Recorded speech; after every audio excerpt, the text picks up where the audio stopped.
మీ ఎలాంటి వ్యాపార ప్రకటనలకైనా వెంటనే మా ఛానల్ సంప్రదించండి. ప్రస్తుతం మనతో పాటు ప్రముఖ ఆధ్యాత్మికవేత్త జ్యోతిషరత్న జ్యోతిష సామ్రాట్ చింతా రుక్మాన్ గదరావు గారు మనతో ఉన్నారు. మాతృదేవోభవ పితృదేవోభవ ఆచార్య దేవోభవ. ఓం నమో మాందేశ్వరాయ నమః. గురుగారు, 2026 జనవరి మాసం విశేషంగా సింహరాశి వాళ్ళకి ఏ విధంగా ఉండబోతుంది? వీళ్ళు ఎటువంటి జాగ్రత్తలు తీసుకోవాలి ఈ మాసం? ఈ 2026 సంవత్సరం జనవరి మాసం సింహరాశి వాళ్ళకు మాస ఫలితాలు ఎలా ఉన్నాయో తెలుసుకునే దాంట్లో భాగంగా ముందుగా సింహరాశి వాళ్ళ గురించి కొన్ని ప్రత్యేకమైన విషయాలు మనం ప్రతి మాసంలాగా చెప్పుకుందాం. సింహరాశిలోనే సూర్యుడు అంటే రాశ్యాధిపతి రాశిలో ఉండగా పుట్టిన వాళ్ళు ఎలా ఉంటుంది అనేటువంటి విషయాన్ని మాట్లాడుకుందాం. అంటే వీళ్ళు ఉన్న చోటికి అన్నీ రావాలని ప్రయత్నిస్తారు. వీళ్ళన్న చోటికి అన్నీ రావాలి. అధికారం కానీ, ఇంకేదన్నా అన్నం కానీ, అదృష్టం కానీ నా దగ్గర రప్పించుకుంటా. ఏదైనా సరే నా దగ్గర రావాల్సిందే. నేను ఒకదానికి వస్తుంది, నేను వెళ్ళను, నాకు రావాల్సింది నాకు వస్తుంది, రావాలి అంతే ఇనేటువంటి లక్ష్యాన్ని కలిగి ఉంటారు. అలా రప్పించుకుంటారు కూడా. ఇప్పుడు ఉన్న చోటుకన్నీ రప్పించుకున్న ఎవరు? రాజకీయ నాయకులే. పదవి వచ్చిందనుకో ఫోన్ కొడతారు, ఎవరైనా వస్తారు, పోలీసులు వస్తారు, కలెక్టర్లు వస్తారు, అధికారులు వస్తారు, అందరూ వచ్చి వీళ్ళు వాళ్ళ దగ్గర పోరు. అంటే అధికార దర్పాన్ని ప్రదర్శించే వాళ్ళు, అన్నీ 64 కళలు అనవరణ యోగాలు అనుభవించేటువంటి వాళ్ళు సింహరాశిలో రవి ఉండగా పుట్టిన వాళ్ళు. ఇది వీళ్ళకు ఒక అదృష్టంగా చెప్పచ్చు. ఇది ఒక యోగమే. రవిగ్రహము తన స్వస్థానంలో ఉండడం అది వీళ్ళకి ఒక ప్రత్యేకత. దాన్ని వీళ్ళు ఎంజాయ్ చేస్తారు. అదేవిధంగా పొగడ్తలకు పడిపోయి ఏమారిపోతారు. అది చాలా చాలా డేంజరస్. వీళ్ళకు చూసుకోవాల్సి వస్తుంది. తర్వాత ఈ మాసం వీళ్ళకి ఎలా ఉంది అంటే, ఈ సింహరాశికి 6వ స్థానంలో 5-6 స్థానాల మీద రవిగ్రహం ఉంది. 5-6 స్థానాలు ఉన్నప్పుడు ఏమవుతుంది? 6వ ఇంట్లో రవిగ్రహం మంచిదే. ఇంకా రాశాధిపతి 5వ స్థానంలోనూ మంచిదే. ఇంకా 7వ స్థానంలోకి నెక్స్ట్ మంత్ వెళ్తాడు ఆయన, ఫిబ్రవరిలో. ఆడ గ్రహణం సంబంధం జరుగుతుంది, అది అప్పుడు విషయము. ఇంకా 5-6 స్థానంలో రవిగ్రహం మంచిదే. కుజుడు మంచివాడే. అంటే కుజుడు 4-9 స్థానాలకు అధిపతి, అంటే కేంద్ర కోణాధిపతి. ఇది మంచిదే. ద్వితీయాధిపతి సింహరాశికి ఒక బుధగ్రహాన్ని యాక్టివేట్ చేస్తే ఇంకేం అవసరం లేదు, లైఫ్ అంతా యాక్టివేట్ అవుతూ ఉంటుంది. సింహరాశి వాళ్ళకి ఒకే లాజిక్, బుధుడిని యాక్టివేట్ చేస్తే చాలు. బుధుడు ఎందుకు యాక్టివేట్ చేసే సింహరాశికి ఎప్పుడు లైఫ్ టైం బాగుంటుంది? ఏలినాటి శని ఉన్నాయి, అష్టమ శని ఉన్నాయి, అర్ధాష్టమ శని ఉన్నాయి, ఇంకొక దశ బాగలేకపోయినా ఏదన్నా ఉన్నాయి. ఒక బుధగ్రహాన్ని యాక్టివేట్ చేస్తూ ఉంటే చాలు లైఫ్ అంతా. బుధుడు ద్వితీయాధిపతి, లాభాధిపతి. ద్వితీయం అంటే డబ్బులు, డైలీ వచ్చే ఇన్కము, దాంట్లో మిగిలే లాభాలు, దానికి అధిపతి బుధుడు. మరి బుధుని యాక్టివేట్ చేసుకుంటే ఏం చేయాలి? మహావిష్ణు ఆలయానికి వెళ్తూ ఉంటే చాలు. ఎక్కువగా విష్ణు సహస్రనామాలు వింటూ ఉంటే చాలు.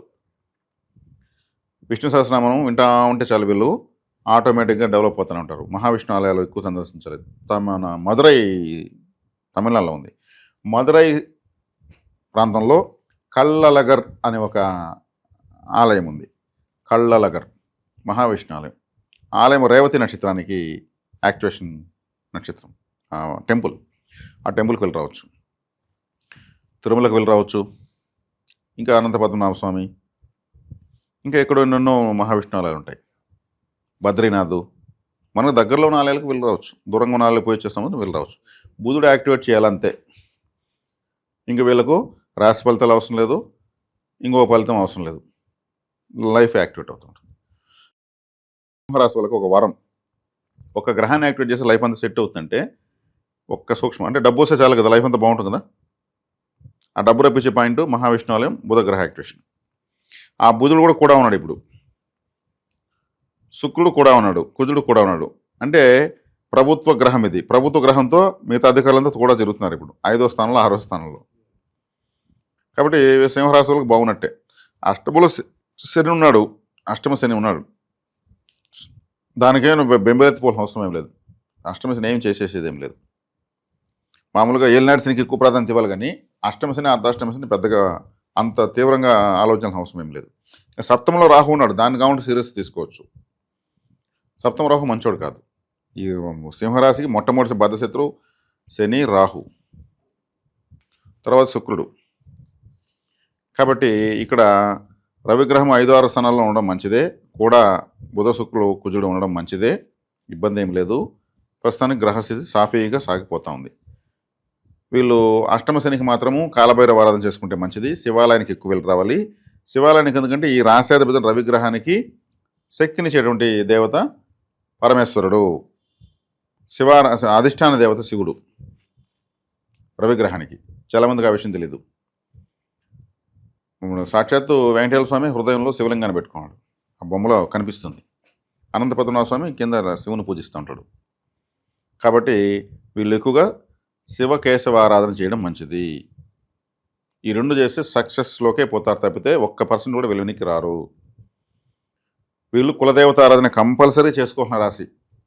కాలపురుడికి 5వ రాశి సింహరాశి. 5వ స్థానం అంటే కులదేవత, 5వ స్థానం అంటే సంతానము, 5వ స్థానం అంటే ప్రేమ అదృష్టము, అవన్నిటికీ సూచిస్తుంది. కాబట్టి కులదేవత ఆరాధన మొట్టమొదటి సింపుల్గా వెరీ స్ట్రాంగ్గా చేసుకోవాలి. ఇది వీళ్ళని ఎటువంటి వ్యతిరేక గ్రహ పరిస్థితిని కాపాడుతుంది. ప్రస్తుతానికి వీళ్ళకు రాహుగ్రహానికి పరిహారం చేసుకోవాలి. రాహుగ్రహ పరిహారం చేసుకుంటే గరుడ ఆరాధన చేయాలి. గరుక్మంతుని ఆరాధన చేస్తే రాహువు నియంత్రించబడతాడు, సర్పగ్రహం కాబట్టి. ఇక బుధుడికి నేను చెప్పినట్టు మహావిష్ణు ఆలయాలు సందర్శించవచ్చు. రాశాధిపతి యాక్టివేట్ కావాలంటే శివుని ఆరాధించవచ్చు. ప్రస్తుత గోచారం అనేది వీళ్ళకి 50-50గా ఉంది. ఓకే. సో ఆ 50లో కాస్త నెగిటివ్ ఉంది కదా గురుగారు, ఏ విషయాల్లో ఎక్కువగా జాగ్రత్తగా ఉండాలంటారు? వేటి జోలికి పోకూడదు వీళ్ళు ప్రత్యేకంగా? పోగొట్టులకు పడకూడదు. సింహరాశి వాళ్ళకి అది బలహీనత. రాహు అంటే మస్కా కొట్టే గ్రహం, ఏమారిస్తాడు. ఏమార్చడంలో ఆయన మించిన వాళ్ళు లేరు. వీళ్ళు పొగిడితే పడిపోతారు. కాబట్టి పొగడ్తలు పడకుండా ఉంటే, పొగుడుతున్నారంటే ఏదో ఆశించే మనం పొగుడుతున్నారని వీళ్ళు ఆలోచించుకోవాలి. వీళ్ళు పొగిడించుకోవడం కూడా ఒక్కోసారి ఇష్టం. అంటే పబ్లిక్ కొంతమంది పెద్ద పెద్ద సెలబ్రిటీస్ ఈ రాశిలో పుట్టిన వాళ్ళు ఖర్చు పెట్టి మరి కొన్ని టీములు పెట్టి ఫేస్బుక్, ఇన్స్టాగ్రామ్ ప్రమోషన్స్ చేయించుకుంటూ ఉంటారు పొగడ్తల కోసం. ఆడేదైనా మిస్టేక్స్ జరిగితే నవ్వులు పలుకుతూ ఉంటారు. మిస్టేక్స్ జరగడంతో ఓకే. కాబట్టి వాటికి జాగ్రత్తగా ఉండాలి. షేర్ మార్కెట్ విషయంలో జాగ్రత్తగా ఉండాలి. షేర్ మార్కెట్కి ఎందుకు జాగ్రత్తగా ఉండాలి? షేర్ మార్కెట్ రాహువే. షేర్ మార్కెట్ అన్నా, బెట్టింగ్ అన్నా, గుర్ర పందాలన్నా ప్రపంచంలో ఆల్ మాఫియాస్ రాహువే. మాఫియా లీడర్ నేరుగా చూస్తున్నాడు కాబట్టి మస్కా కొట్టిచ్చేస్తాడు. చాలా కేర్ఫుల్గా ఉండాలి. ఎక్కడ పెట్టుబడులు రాహు మారే వరకు ఎక్కడ ఏం పెట్టుబడులు పెట్టడం, ఎవరిని నమ్మడం చేయకూడదు. జాగ్రత్తగా ఉండాల్సిన విషయం అదే. 100 రూపాయలు పెడితే 100కు 100 వచ్చేస్తుంది షేర్ మార్కెట్లో. అబ్బాయి ఇప్పుడు 1,00,000 పెట్టుంటే 1,00,000 వచ్చి ఉంటుంది, కానీ మళ్ళీ 1,00,000 పెడతారు, జీరో అయిపోతుంది. ఆ 1,00,000 పెట్టించడం కోసం రాహుగ్రహం 100 పెట్టిస్తుంది. అక్కడే షేర్ మార్కెట్లో పోయిందంతాడే. కాబట్టి చాలా కేర్ఫుల్గా ఉండాలి. ఆన్లైన్ మోసాలు జరిగేదని అవకాశం ఉంది. ఇంటర్నెట్ అంటే కూడా రాహువే. ఆన్లైన్లో మోసపోయేదానికి అవకాశం ఉంది. ఆన్లైన్లో గేమ్స్ కానీ, ఆన్లైన్లో ఏదైనా పెట్టుబడులు కానీ, డిజిటల్ కరెన్సీ కానీ, షేర్ మార్కెట్ కానీ వీటిలో ఉంటే జోరుగా ఉండాలి, జాగ్రత్తగా ఉండాలి, స్పెక్యులేషన్కి దూరంగా ఉండాలి. ఇది చాలా అవసరం రాహు మారే వరకు. ఓకే. అలాగే ప్రేమ వ్యవహారాలు కావచ్చు, బెడ్ కంఫర్ట్స్ కావచ్చు, ప్రస్తుతానికి ఏ విధంగా ఉన్నాయి? అంత కంఫర్ట్గా లేవు. లగ్నంలో కేతు ఉన్నాడు. వీళ్ళ రాష్ట్రంలో కేతు ఉన్నాడు. కేతు తల్లలేని గ్రహము, వైరాగ్యం ఎక్కువ ఉంటుంది. ఇప్పుడు తీర్థయాత్రలు చేయడం చేయొచ్చు. 7వ స్థానం అంటే జీవిత భాగస్వామ్య ప్లేస్లో రాహు ఉన్నాడు. అక్కడ ఏమవుతుంది? రాహు ఉన్నప్పుడు రాహు అంత మంచోడు కాదు. వీళ్ళ రాశికి ఎక్కడున్న రాహు డేంజరే. ఎందుకంటే ఆ రాహువు 2గా తెగిపోవడానికి, విడిపోవడానికి కారణం రవిచంద్రులే, వాళ్ళ ఖండించబడ్డానికి. అందువల్ల వీళ్ళని పగబడేశారు. రాహు నేరుగా రాశిని చూస్తున్నప్పుడు ఏమవుతుంది? అది గత సంవత్సరం గ్రహణం వేరే జరిగింది. ఆ గ్రహణం వీళ్ళకి మంచిది కాదు. మళ్ళీ గ్రహణం ఉంది. ఫిబ్రవరి మాసంలో రవిగ్రహం పోయి టచ్ అవుతున్నాడు. అది వేరే దేశాల్లో కనిపిస్తుంది. కాబట్టి రాహు ఉన్నప్పుడు జీవిత భాగస్వామి అనే విషయంలో డిస్ప్యూట్స్ తీసుకొచ్చేస్తాడు. కేర్ఫుల్గా ఉండాలి. ఇన్వెస్ట్మెంట్స్ పరంగా ఏమన్నా జాగ్రత్తలు చెప్తారు వీళ్ళకి ఏదన్నా? ఇన్వెస్ట్మెంట్ పరంగా జాగ్రత్త అంటే షేర్ మార్కెట్ పెట్టకూడదని చెప్పాను, డిజిటల్ కరెన్సీలో పెట్టకూడదని చెప్పాను, ఇంకా బెట్టింగ్లు ఇట్లాంటి వాటికి ఆన్లైన్ పెట్టుబడులకు పోకూడదని చెప్పాను. ఇతరతో వేరే విధంగా కావాలి చూసుకోవచ్చు. ఇంకా వివాహ ప్రయత్నాలు గురుగారు సఫలీకృతం అవుతాయి అంటారు? వివాహ ప్రయత్నాలు సఫలీకృతం అవుతుంటే వ్యక్తిగత జాతకంలో ఏదైనా గొప్ప గ్రహస్థితి ఉన్నప్పుడు వర్కౌట్ అవుతుంది. కానీ సప్తమ స్థానంలో రాహు ఉన్నప్పుడు అంత కంఫర్ట్గా ఏం కాదు. ఆయన శుభగ్రహం కాదు, నైసర్గిక పాపగ్రహము. ఈ రాశికి అత్యంత శత్రువు. కాబట్టి ఆల్రెడీ పెళ్లి చేసుకున్న వాళ్ళ జీవితాల్లో కూడా కొన్ని డిస్టర్బెన్సెస్ వస్తాయి. రాహు అంటే అనుమానంగా చూసే చూపులు, అనుమానంగా చూసే ఆలోచనలు, ప్రవర్తనలు, ఇల్లీగల్ కాంటాక్ట్స్, అట్లాంటి వేదన ఉన్న వాళ్ళకైతే ఇప్పుడు తలకాయ నొప్పులు వస్తాయి. 50-50గా ఉందనుకున్నాము. కాస్త మరి అనుకూలంగా ఉండాలంటే ఎటువంటి పరిహారాలు, దైవారాధనలు ఇంకా విశేషంగా బాగుంటాయి అంటారు వీళ్ళకి?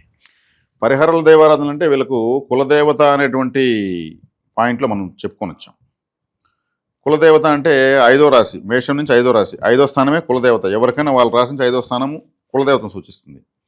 ఇది డైరెక్ట్గా కాలపుటికి 5వ స్థానం అయింది కాబట్టి కులదేవత ఆరాధన వీళ్ళు విశేషంగా చేసుకోవాలి. దశ బాగున్నా చేసుకోవాలి, దశ బాగాలేకపోయినా చేసుకోవాలి, జాతకం ఉన్నా చేసుకోవాలి, జాతకం లేకపోయినా చేసుకోవాలి.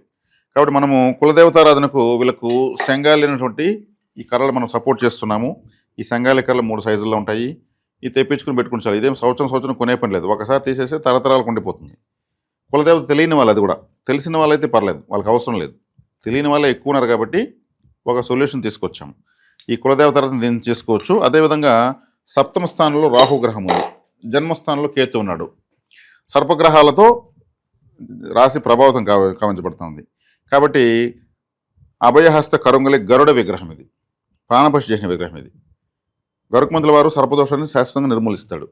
ఈ విగ్రహాన్ని అభిషేకం చేసి ఆ నీళ్లు తాగడము, బెడ్ పైన చల్లుకోవడం, ఇంటి పైన చల్లుకోవడం, వెహికల్స్ పైన చల్లుకోవడం ఇలాంటివి చేసుకోవచ్చు. డ్రై ఫ్రూట్స్ నైవేద్యం పెట్టి మేము దీనికి సంబంధించినటువంటి పూజా విధాన పుస్తకం కూడా ఇవ్వడం జరుగుతుంది. ఇది చాలా ఇంపార్టెంట్ ఇప్పుడు వీళ్ళకు. ఇంకోటి ఏమంటే ఈ విగ్రహాన్ని అభిషేకం చేసి ఆ నీళ్ళు ఇల్లంతా చల్లడం వల్ల కూడా బ్లాక్ మ్యాజిక్స్ ఎఫెక్ట్ ఉంటూ కూడా పోతుంది. అంత విశేషమైన శక్తి ఉంది గరుడ శక్తి. కాబట్టి ఇది చాలా సింహరాశి వాళ్ళకు తీసుకోవచ్చు.